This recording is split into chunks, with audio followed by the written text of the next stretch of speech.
तर इच्छाशक्तीचे निखारे आधी पेटवायला पाहिजेत आणि ते जर पेटत राहिलेत तरच थोडासा घावणा चिकटला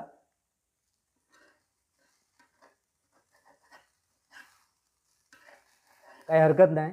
हा बघा चिकटला, त्यामुळे तो गोळा निघाला त्याचा काढताना.